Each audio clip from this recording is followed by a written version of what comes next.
ప్రభు అయిన యేసుక్రీస్తు నామంలో కూడి వచ్చిన యూసీవై కుటుంబ సభ్యులందరికీ వందనాలు శుభాలు తెలియజేస్తున్నాను. దేవాతి దేవుని మహాకృప వలన మరొక వారము యూసీవైలో వాక్య పరిచయం చేయడానికి నాకు ఇచ్చిన అవకాశంను బట్టి ఆయన ఎంతగానో స్తుతిస్తూ ఉన్నాను. మంచిదండి, మనం గత కొన్ని వారాల నుంచి బైబిల్ గ్రంథంలో దేవునికి ఇవ్వబడిన పేర్లు లేకపోతే దేవునికి రాయబడిన పేర్ల గురించి ఆయా సందర్భాలలో ఆయనకు ఇవ్వబడిన పేర్ల గురించి మనం ధ్యానం చేసుకుంటూ వస్తూ ఉన్నాం. గత వారము ఉన్నవాడు అనే అంశాన్ని జ్ఞాపకం చేసుకున్నాం. ఈ వారము యాక్చువల్గా దాని తర్వాత చాలా అంశాలు ఉన్నాయి, చాలా పేర్లు ఆయనకు ఉన్నాయి. కాకపోతే ఇవన్నీ మనకు తెలుసు కాబట్టి మనకు అవసరమైన చివరి దినాలలో క్రీస్తు వారు తనకు తానుగా కొన్ని పేర్లు పెట్టుకొని సంఘాలతో మాట్లాడుతున్న మాటలు మనకు తెలుసు కదండి. ప్రకటన గ్రంథంలో ప్రతి సంఘముతోనూ 7 సంఘాలు ఉన్నాయి. ప్రతి సంఘంతోనూ ఆయన మాట్లాడుతూ ఒక పేరు చెప్తాడు. ఆయన నేను ఇది తను కలిగి ఉన్న పేరును ప్రకటించుకుంటూ పరిచయం చేసుకుంటూ ఆయన కొన్ని విషయాలు చెప్పే ప్రయత్నం చేస్తున్నాడు.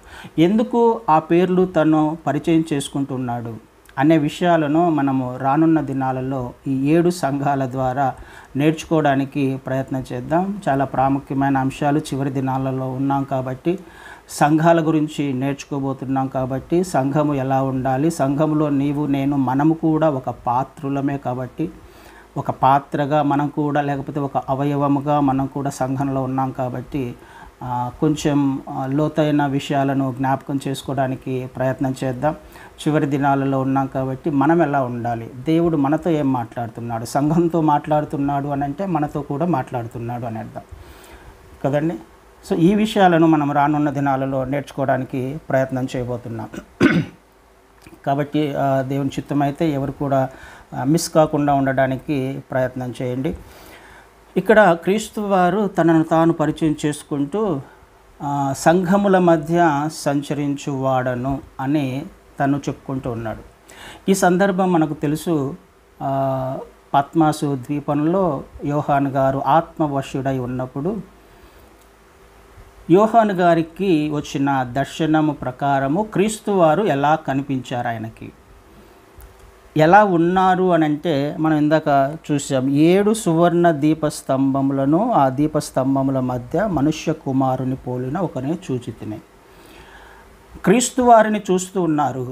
క్రీస్తు వారు ఎక్కడ ఉన్నారు అంటే 7 సువర్ణ దీపస్తంభముల మధ్య ఉన్నాడు. ఆయన పేరు అది. అందుకనే ఇందాక 2వ అధ్యాయం 1వ వచనంలో ఆయన చెప్పుకుంటున్నాడు, నేను దీపస్తంభముల మధ్య సంచరించువాడను.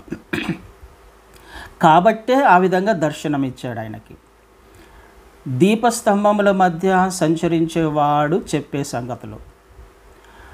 దీపస్తంభం అంటే ఏంటి అనే విషయాన్ని మనకు ఆలోచన చేస్తే 1వ అధ్యాయము 20వ వచనము చివరి భాగంలో దీపస్తంభం అంటే సంఘము అని రాయబడింది.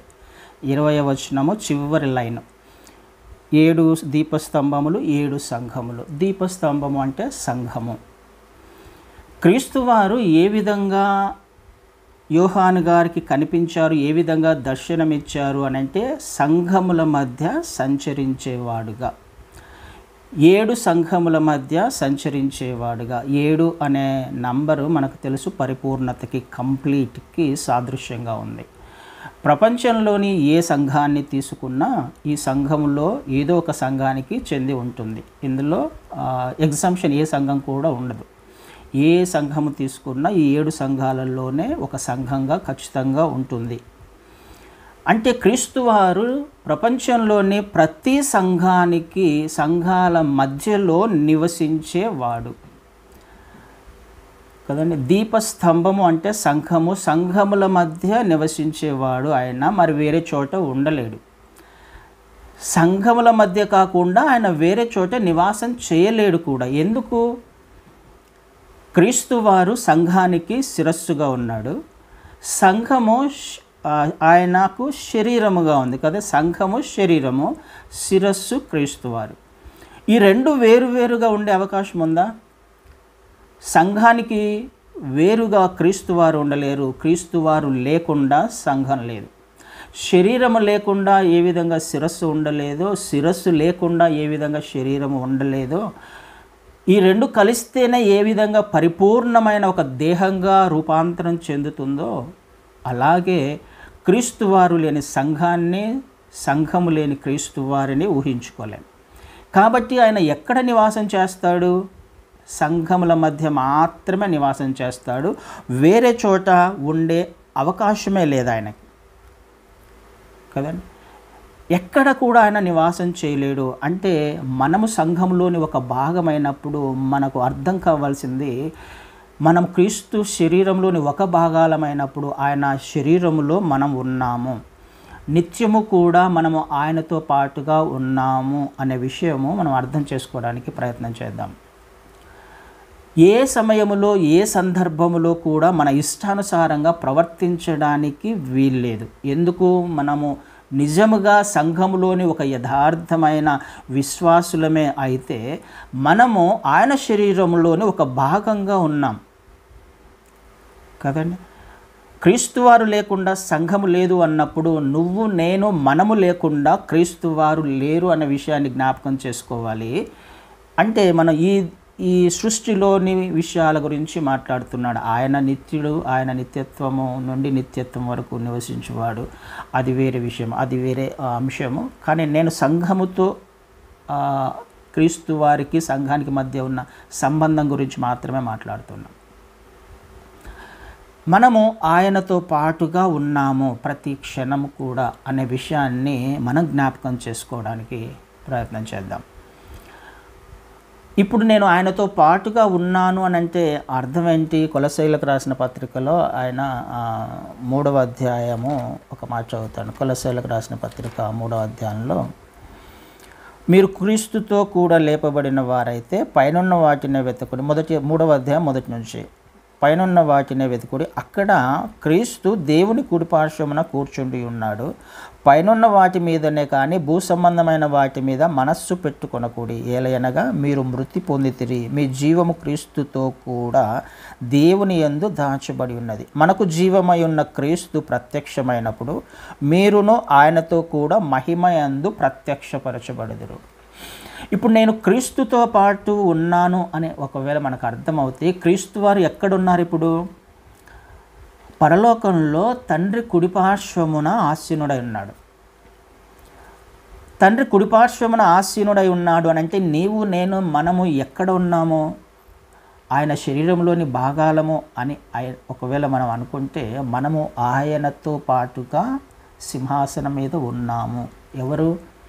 సంఘము. సంఘముల మధ్యనే సంచరించేవాడు అని అనుకున్నప్పుడు, ఇప్పుడు ఆయన ఫిజికల్గా ఆయన పరలోకంలో తండ్రి కుడిపార్శ్వమున ఆసీనుడై ఉన్నాడు అని అనుకున్నప్పుడు, సంఘము మధ్యలో ఆయన ఉన్నాడు అని అనుకున్నప్పుడు, నీవు నేను మనము పరసంబంధమైన వారము, పరసంబంధమైన వాటి మీద మాత్రమే ధ్యాస ఉంచడానికి ప్రయత్నం చేయాలి అని క్రీస్తు వారు మాట్లాడుతూ వస్తున్నారు ఈ సంఘము ద్వారా. తర్వాత లోతుగా వెళ్దాం, తర్వాత మిగతా విషయాలను ధ్యానం చేసుకుందాం. ఈ అంశం గురించి మాత్రమే నేర్చుకునే ప్రయత్నం చేద్దాం. మనము పరసంబంధమైన వారము, పరసంబంధమైన విషయాల మీద మాత్రమే దృష్టి పెట్టాలి. ఎందుకు? ఆయన శరీరంలోని భాగాలముగా మనం ఉన్నాం కదండి. ఆయన యోహాను సువార్తలో కూడా అనేకసార్లు అంటారు, నేను ఎక్కడ ఉంటానో అక్కడ నా సేవకులు ఉంటారు, లేకపోతే నేను వెళ్ళి మీరు నాతో పాటుగా ఉండడానికి మీకు నివాస స్థలాలను నేను సిద్ధపరచడానికి వెళ్తున్నాను అని అంటే మనము ఎక్కడ ఉండాలి అని ఆయన ఇష్టపడుతున్నాడు అని అంటే ఆయన సముఖములో ఉండాలి అన్నది ఆయన ఉద్దేశం. మన మధ్యలో సంచరించాలి అన్నది ఆయన ఉద్దేశం. సంఘముల మధ్య మాత్రమే సంచరించే దేవుడు నిన్ను నన్ను మనని ఆయన ప్రతి క్షణము చూస్తూ ఉన్నాడు. ఒకవేళ మనము ఆయన ఎక్స్పెక్ట్ చేసినట్టుగా ఉండే సంఘములోని భాగాలమైతే, ఆయన ఏ విధంగా సంఘాలు ఉండాలి అని అనుకుంటున్నాడో ఆ సంఘంలోని భాగాలము మనము ఒకవేళ అయితే, ఆయన మన మధ్యలో మాత్రమే నివాసం చేయడానికి ఇష్టపడుతున్నాడు. ఆయన ఎక్స్పెక్ట్ చేసినట్టుగా మన సంఘము, మన ఆత్మీయత లేకపోతే, ఆయన సంఘంలోని మన భాగాలము కాకపోతే మనకు ఆయనకు సంబంధం లేదు. ఈ విషయాన్ని కూడా మనం జ్ఞాపకం పెట్టుకోవాలి. కదండి. ఇదొక్క మాట జ్ఞాపకం. మొదటి అంశము. తర్వాత మనము రెండవ భాగంలోకి వెళ్తే, ఆయన మొదటి అంశముగా దీపస్తంభముల మధ్యనే సంఘముల మధ్య మాత్రమే సంచరించే దేవుడు, సంఘాన్ని ఆయనను వేరుపరచలేము, అంటే మనము ఆయనతో పాటుగా ఉన్నాము అనే విషయాన్ని జ్ఞాపకం పెట్టుకుందాం. రెండవ అంశంగా ఈ సంఘము లేకపోతే ఈ ప్రకటన గ్రంథము దేనికి సంబంధించింది? ప్రకటన గ్రంథము అనగానే మనకు తెలుసు, భవిష్యత్తుకు జరగబోయే వాటికి సంబంధించిన విషయాలన్నీ కూడా అందులో రాయబడ్డాయి.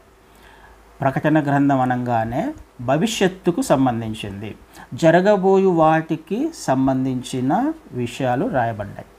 అయితే జరగబోయే వాటి నుంచి జరగబోయేవి ఎప్పటిదాకా?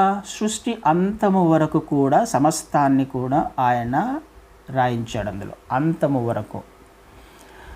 బైబిల్ని మనం ఒకసారి తీసుకునే ప్రయత్నం చేస్తే, సృష్టి ఆరంభము నుంచి కూడా సృష్టి అంతము వరకు సమస్తమును కూడా పరిశుద్ధాత్మ దేవుని ద్వారా దేవుడు రాయించాడు. ఆది కాండంలో సృష్టి ఆరంభము నుంచి ప్రకటన గ్రంథంలో చివరి వరకు, సృష్టి అంతము వరకు అన్ని విషయాలు రాయించారు. అయితే ప్రకటన గ్రంథము దేనికి సంబంధించిందంటే అంతముకు సంబంధించింది, భవిష్యత్తుకు సంబంధించింది. అయితే ఈ అంతము ఎప్పుడవుతుంది, ఎప్పుడు వస్తుంది అనే దానిని నేర్చుకోవడానికంటే ముందుగా ఈ ప్రకటన గ్రంథము ఏదో ఒక పాయింట్ దగ్గర స్టార్ట్ అవుతుంది కదా, మొదలవుతుంది. ఆ మొదలైన దాని నుంచి అంతము వరకు అని అర్థం చేసుకోవాలి కదా. అంతము వరకు భవిష్యత్తు అంతా కూడా, ఇందులో జరగబోయే సంగతులన్నీ కూడా ప్రకటన గ్రంథంలో రాయబడ్డాయి. అంటే ఏదో ఒక పాయింట్ నుంచి మొదలయ్యి దాని నుంచి చివరి వరకు కూడా, సృష్టి అంతము వరకు కూడా ఆయన రాయించాడు అన్న విషయం అర్థమవుతుంది కదా. అయితే ఏంటి ఆ పాయింట్? దేని నుంచి మొదలైంది ప్రకటన గ్రంథము అనే విషయం జ్ఞాపకం చేసుకుంటే, సంఘాల గురించి, సంఘము గురించి మొదలవుతుంది. ఇంకా మిగతా విషయాలు ఏం మాట్లాడు ఇందులో కదండి. సంఘము నుంచి మొదలవుతుంది. సంఘము తర్వాత ఏ విషయాలు జరగబోతున్నాయి, సంఘ చరిత్ర ఆయన చెప్పే ప్రయత్నం చేస్తున్నాడు. సంఘం ఏ విధంగా ఉండాలని ఆయన కోరుకుంటున్నాడు, సంఘం గురించిన ప్రణాళిక ఏంటి అనే విషయాలన్నిటినీ ఆయన మాట్లాడుకుంటూ మొదటి 3 అధ్యాయాలలో మొదలయ్యేదే సంఘము గురించి. సంఘము నుంచి ప్రారంభమవుతుంది ప్రకటన గ్రంథము. అక్కడి నుంచి అంతము వరకు కూడా ఈ ప్రకటన గ్రంథము వెళ్తుంది. ఈ విషయం మనకు ఖచ్చితంగా తెలుసు కదండి. 3 అధ్యాయాలు కూడా సంఘము గురించి రాయబడ్డాయి. సంఘముల మధ్య సంచరించేవాడు అని సంఘానికి దేవుడు ఎంత ప్రాధాన్యత ఇస్తున్నాడో, ఎందుకు ఈ సంఘం గురించి ఈ ప్రకటన గ్రంథం మొదలైందో మనము చాలా జాగ్రత్తగా ధ్యానం చేసుకోవడానికి ప్రయత్నం చేయాలి కదండి. సంఘం గురించి మాత్రమే ఆయన మొదలుపెట్టాడు ప్రకటన గ్రంథాన్ని. ఎందుకు అంటే పేతురు గ్రంథంలో మొదటి పేతురు 4వ అధ్యాయంలో 17వ వచనం నుంచి చదువుతాను. మొదటి పేతురు 4వ అధ్యాయం 17 తీర్పు దేవుని ఇంటి యొద్ద ఆరంభమగు కాలము వచ్చి ఉన్నది, అది మన వద్దనే ఆరంభమైతే దేవుని సువార్తకు అవిధేయులైన వారి గతి ఏమవును?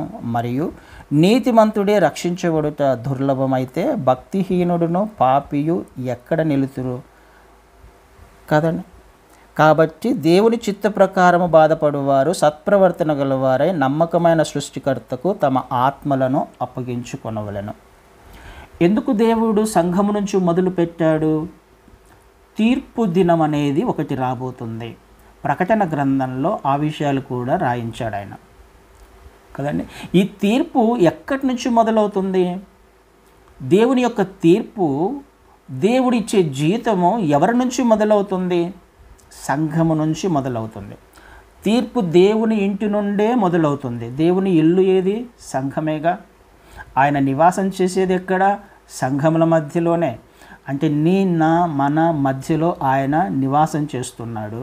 తీర్పు కూడా, మనకిచ్చే జీతము కూడా, మనకు అది మెప్పు అయినా కావచ్చు, లేకపోతే శిక్ష అయినా కావచ్చు, మొదలయ్యేది సంఘము నుంచే కదండి, దేవుని ఇంటి నుండే. ఆయన సంఘాన్ని ఏం చేయడానికి ప్రయత్నం చేస్తున్నాడు అనంటే సంఘాన్ని పరిశుద్ధపరచబడడానికి ఇష్టపడుతున్నాడు. అనేక విషయాలు ఇప్పటిదాకా మనము వింటూ వస్తున్నాము, ఆత్మీయంగా నేర్చుకుంటూ వస్తున్నాం. కేవలం నేర్చుకున్న వారము మాత్రమే అయితే, జ్ఞానము సంపాదించే వారముగా ఉన్నట్లయితే మనము సంఘముతో అంటుకట్టబడి ఉండిన వారముగా ఉండలేము అనే విషయాన్ని జ్ఞాపకం చేసుకుందాం. ఎందుకు? ఒక తీర్పు దినము రాబోతుంది. ఆ తీర్పు ఎప్పుడు రాబోతుందో ప్రకటన గ్రంథంలో కూడా ఆయన రాయించాడన్న విషయం మనకు తెలుసు. చివరి అవకాశాన్ని దేవుడు ఈ ప్రకటన గ్రంథం ద్వారా సంఘాలకు ఇస్తూ ఉన్నాడు. అందుకనే సంఘాలతో ఆయన మాట్లాడుతూ ఉన్నాడు కదండి. సంఘాలతో మాట్లాడుతున్నాడు, సంఘాలను హెచ్చరిస్తున్నాడు, సంఘాలను తన వాక్యము ద్వారా మచ్చ, కలంకము, డాగు లేని సంఘముగా తీర్చిదిద్దాలని మరొక అవకాశాన్ని దేవుడు మనకిస్తున్నాడు, నీకిస్తున్నాడు, నాకిస్తున్నాడు, మనకిస్తున్నాడు. ఆలోచన చేద్దాం. తీర్పు మన నుంచే మొదలవుతుంది. ఆ తీర్పు దినంలో మన పరిస్థితి ఏంటి? తీర్పు ఎలా ఉంటుంది? తీర్పులోకి రాకుండా ఉండడానికి, లేకపోతే దేవునికి ఇష్టముగా జీవించే సంఘములో ఒక అవయవముగా మనం ఉండడానికి మనం ఏం చేయాలి?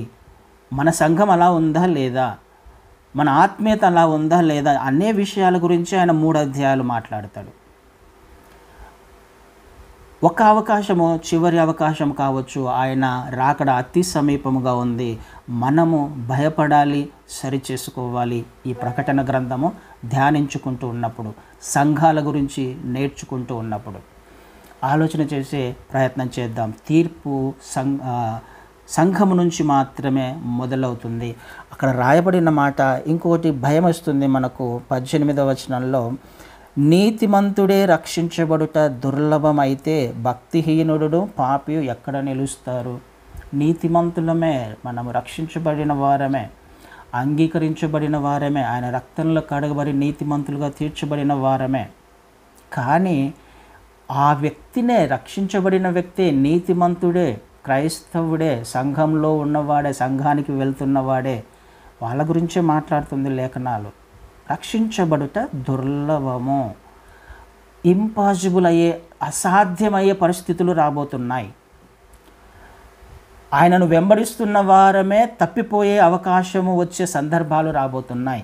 ఆయనను కాదనుకునే సందర్భాలు రాబోతున్నాయి. ఆయనను నిరాకరించే సందర్భాలు రాబోతున్నాయి.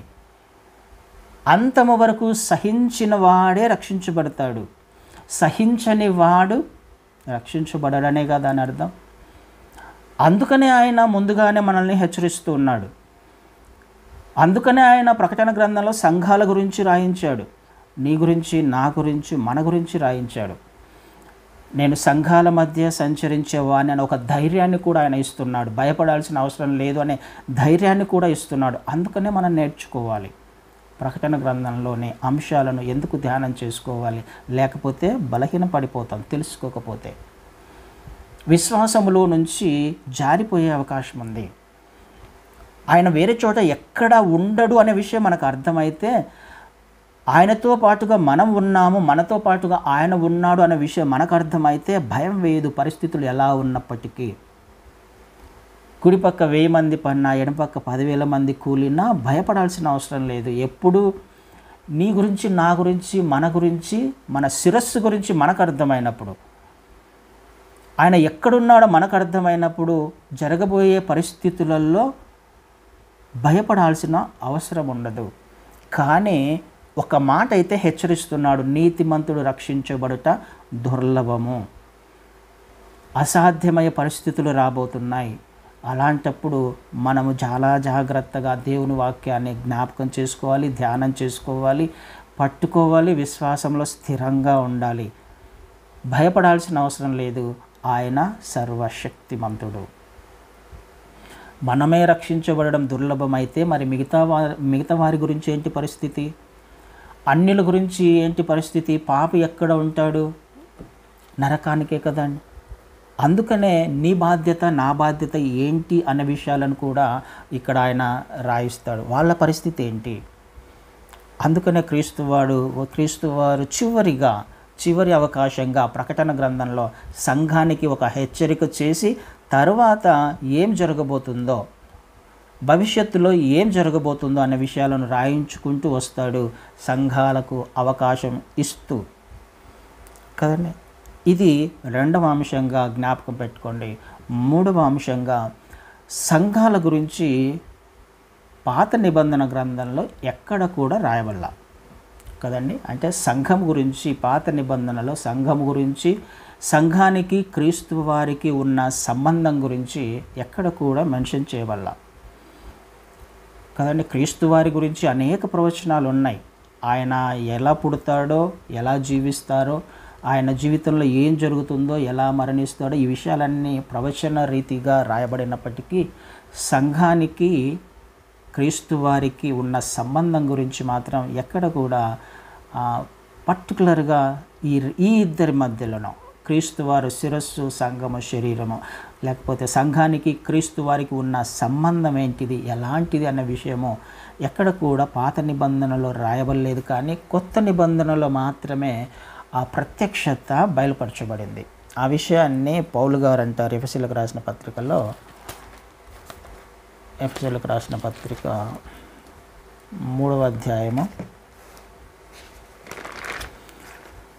3వ వచనం నుంచి చదువుతాను. ఎఫెసీయులకు రాసిన పత్రిక 3వ అధ్యాయము 3వ వచనం నుంచి, ఎట్లనగా క్రీస్తు మర్మము దేవదర్శనము వలన నాకు తెలియపరచబడిన దాని సంగతిని గూర్చి మునుపు సంక్షేపముగా వ్రాసి తిని, మీరు దానిని చదివిన ఎడల దానిని బట్టి ఆ క్రీస్తు మర్మమును గూర్చి నాకు కలిగిన జ్ఞానము గ్రహించుకొనగలరు. ఈ మర్మం ఇప్పుడు ఆత్మమూలముగా దేవుని పరిశుద్ధులకు అపోస్తులకును ప్రవక్తలకును బయలుపరచబడి ఉన్నట్టుగా పూర్వకాలముల యందు మనుష్యులకు తెలియపరచబడలేదు. ఈ మర్మం ఏదనగా అన్యజనులు సువార్త వలన క్రీస్తు యేసునందు యూదులతో పాటు సమాన వారసులను, ఒక శరీరమందలి సాటి అవయవములను, వాగ్దానములో పాలివారునై ఉన్నారనున్నదియే.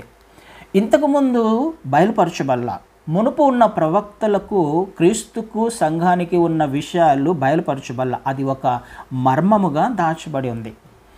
అది ఇప్పుడు మాకు బయలుపరచబడింది కదండి. నాకు కలిగిన ప్రత్యక్షతల గురించి మీకు చెప్పే ప్రయత్నం చేస్తున్నాను అని పౌలు గారు మాట్లాడుతున్నారు. ఇంతకుముందు లేదు ఈ మర్మము, ఇంతకుముందు ఎవరికి బయలుపరచబడలేదు, కానీ ఇప్పుడు మాకు బయలుపరచబడింది. ఆ మర్మము ఏంటిది అని అంటే, యూదులతో పాటుగా అన్యజనులు సువార్త వలన క్రీస్తు యేసునందు యూదులతో పాటు సమాన వారసులు, ఒక శరీరమందలి సాటి అవయవములు, వాగ్దానములో పాలివారు. ఇది జరగాలి. ఏంటిది ఆ మర్మము అని అంటే, యూదులలో నుంచి రక్షకుడు వస్తున్నాడు కదండి. ఈ విషయం మనకు యూదులలో నుంచి రక్షణ వస్తుంది. యూదులు ఆయన వారు, ఆయన ప్రజలు. ఆయన రక్షించుకోవడానికి వచ్చాడు. తన ప్రజలను వారి పాపము నుండి ఆయన రక్షించును. ఆయన వారిని రక్షించడానికి వచ్చాడు. అయితే దేవుని మహా కనికరము వలన, మహాకృప వలన ఈ అవకాశం ఇప్పుడు అన్యజనులకు కూడా ఇవ్వబడింది. అన్యజనులు కూడా యూదులతో పాటుగా సమాన వారసులుగా చేయబడ్డారు. పిలువబడిన వారు అపాత్రులు అని మనము 22వ అధ్యాయం మత్తయి సువార్తలో పెళ్ళికి సంబంధించిన ఉపమానాన్ని ఆయన చెప్తూ ఉన్నప్పుడు మనం చూస్తాం. అందులో కుమారుని వివాహం జరుగుతుంది. అనేక మంది పిలువబడిన వారు అపాత్రులు. ఎవరిని పిలిచారు ఆయన? మొదటగా యూతులనే, తన ప్రజలనే కదండి. మనం పెళ్ళికి లేకపోతే ఏదైనా స్పెషల్ అకేషన్స్కి ఎవరిని పిలుస్తాం? రోడ్డు మీద పోయే ప్రతి ఒక్కరిని పిలవం. మనకు తెలిసిన వారిని, మన స్నేహితులను, మన బంధువులనే పిలుచుకుంటాం. ఆనాడు ఆ వివాహంలో రాజు కూడా పిలువబడిన వారినే మరొకసారి 3 సార్లు పిలిచాడు. 3 సార్లు పంపిస్తాడు, రండి అయ్యా అని. పిలువబడిన వారు అపాత్రులు, యూదులు అపాత్రులు. యూదులు క్రీస్తు వారిని అంగీకరించలే, ఆయన వివాహానికి రావడానికి ఇష్టపడలా. అందుకనే ఇప్పుడు ఈ అవకాశం మనకు వచ్చింది కదా. వారు అపాత్రులు అని చెప్పేసి వాళ్ళను శిక్షించి అందరినీ ఆ వివాహానికి రమ్మనే ఆహ్వానాన్ని ఆయన పలుకుతాడు. ఈ అవకాశము ఇప్పుడు మనకొచ్చింది. ఏ విధంగా? సువార్త వలన. క్రీస్తు వారి గురించిన సువార్త వలన ఈ అవకాశం మనకొచ్చింది. ఈ అవకాశంలో ఏంటి మనము అని అంటే, యూదులతో పాటుగా యూదులకు ఏమైతే వాగ్దానం చేయబడ్డాయో, దేవాది దేవుడు వాళ్ళకు చేసిన ప్రతి వాగ్దానంలో కూడా మనము పాలివాగస్తులము. ఒకే శరీరంలోని అవయవములు అని కూడా రాయబడిన క్రీస్తు యేసునందు యూదులతో పాటు సమాన వారసులు, ఒక శరీరమందలి సాటి అవయవములు. ఒకే శరీరంలోని అవయవములుగా మనల్ని కూడా ఆయన చేశాడు. అంటే ఇప్పుడు ఆయన శరీరము ఏంటిది? యూదులు ప్లస్ అన్యులు కలిస్తేనే ఆయన శరీరం అవుతుంది కదండి. యూదులు ప్లస్ అన్యులు కలిస్తేనే ఆయన శరీరము. ఆయన శరీరం ఏంటిది? సంఘము. ఈ సంఘము నూతన నిబంధనల గురించి రాయబడింది. నూతన నిబంధనలోనే ప్రత్యక్షపరచబడింది. వారసత్వము, యూదులకు ఇవ్వబడిన వారసత్వము అన్యులకు కూడా ఇవ్వబడింది. నీకు, నాకు, మనకు ఇవ్వబడింది ఆయన కనికరము వలన కదండి. ఇది ఆయన యొక్క ఉద్దేశము. అన్యులందరూ కూడా రక్షించబడాలి, యూదులందరూ కూడా రక్షించబడాలి. ఒక మాట రోమీలకు రాసిన పత్రిక 11వ అధ్యాయంలో, రోమీలకు రాసిన పత్రిక 11వ అధ్యాయము 25 నుంచి 25 వచనాల్లో చదివితే, సహోదరులారా, మీ దృష్టికి మీరే బుద్ధిమంతులని అనుకొనకూడనట్లు ఈ మర్మము మీకు తెలుసుకొనగోరుచున్నాను. అదేమనగా, అన్యజనుల ప్రవేశము సంపూర్ణమగు వరకు ఇజ్రాయేలీయులకు కఠిన మనస్సు కొంత మట్టుకు కలిగెను. వారు ప్రవేశించినప్పుడు విమోచకుడు సియోనులో నుండి వచ్చి యాకోబులో నుండి భక్తిహీనతను తొలగించెను. నేను వారి పాపములను పరిహరించినప్పుడు నా వలన వారికి కలుగు నిబంధన ఇది అని వ్రాయబడినట్లు ఇజ్రాయేలు జనులందరూ రక్షించబడదురు. ఈ వచనాల్లో అన్యజనులు రక్షించబడాలి, యూదులు అందరూ రక్షించబడాలి కదండి.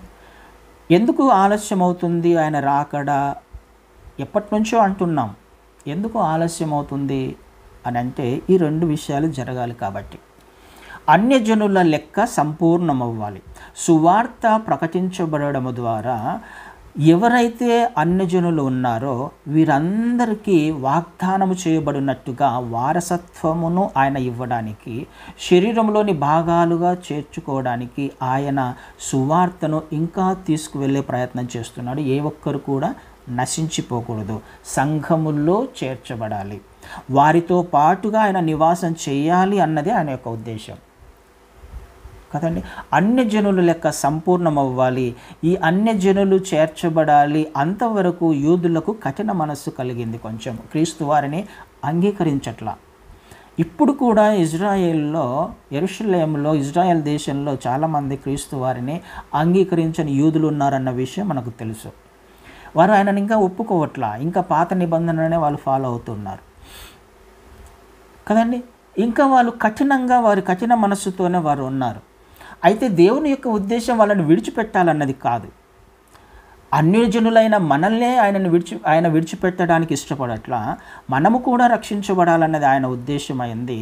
మనల్ని రక్షించుకుంటూ యూదులందరూ కూడా రక్షించబడాలి. అప్పుడు మాత్రమే ఒక శరీరంలోని అవయవాలుగా, ఒక సంఘముగా, సార్వత్రిక సంఘము, యూనివర్సల్ చర్చ్ అంటున్నాం. ప్రపంచంలోని ఏ సంఘమైనా ఇందులోకి రావాల్సిందే.